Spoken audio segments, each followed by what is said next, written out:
guys, I'm glad that you stopped by. Thank you for spending some time with us today. I wanted to talk to you today about seller contributions. So seller contributions are ways that the seller wants to help you buy their house. They're contributing to what you need in order to buy their house, which is awesome. So we're seeing this a lot more lately than we have in the past few years because the market's shifted a little bit. Sellers want to incentivize you to buy their house. So I want to talk to you about 5 of the most common seller contributions that I've been seeing. The first one would be closing costs. So closing costs can include several different things.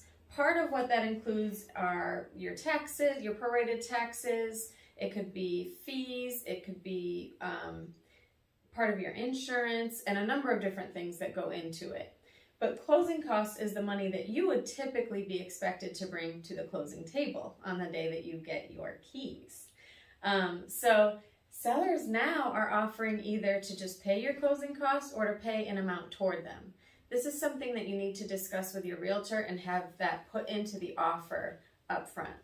Another super common contribution that we're seeing is title insurance. So title insurance is basically, and I won't go too deep into it, but it's basically to make sure that that home truly is able to be sold. The title company will do all sorts of research on it to make sure that that owner that's selling you the home truly has the right to sell it to you and it will become yours and you don't have to worry about someone arguing and fighting you over ownership of that home.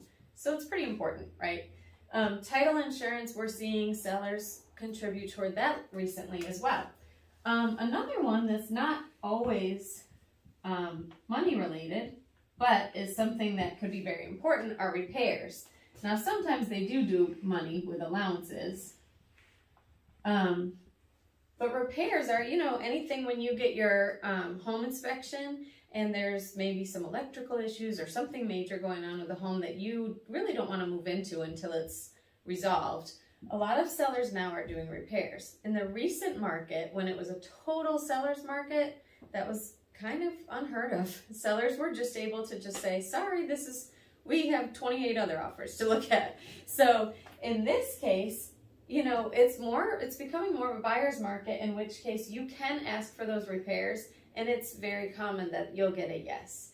Another thing is allowances. That's sort of similar, where if something's wrong, with the home in your opinion, but you don't necessarily need it to be fixed by the day you move in, you might ask for an allowance, or they might just offer an allowance up front, which is money. Just like when you were a kid and you did chores and your parents gave you an allowance, the sellers will give you an allowance in order to make a repair on the home.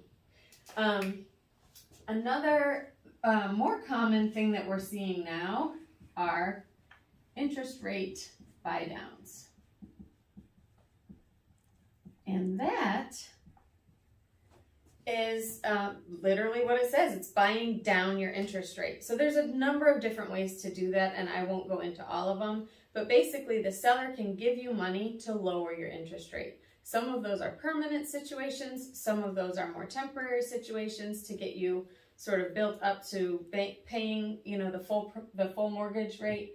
But interest rate buy downs are something that we're seeing a lot of people offer now as well. So that would basically make your mortgage payment less than what it would be with that full price interest rate. And then finally, and this is actually very important and don't want to overlook it, are home or builder warranties. Now,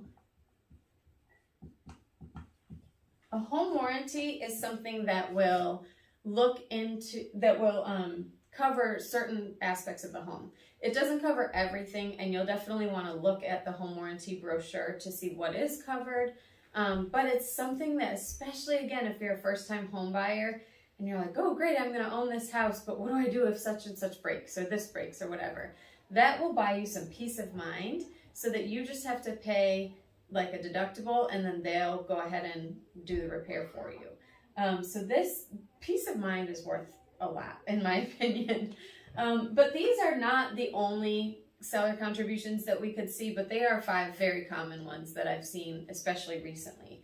So if you're thinking about buying a house, but you may not have everything you need to do it, think about asking the seller to kick in and help you out. So follow us for more information, and we can't wait to get you into a home.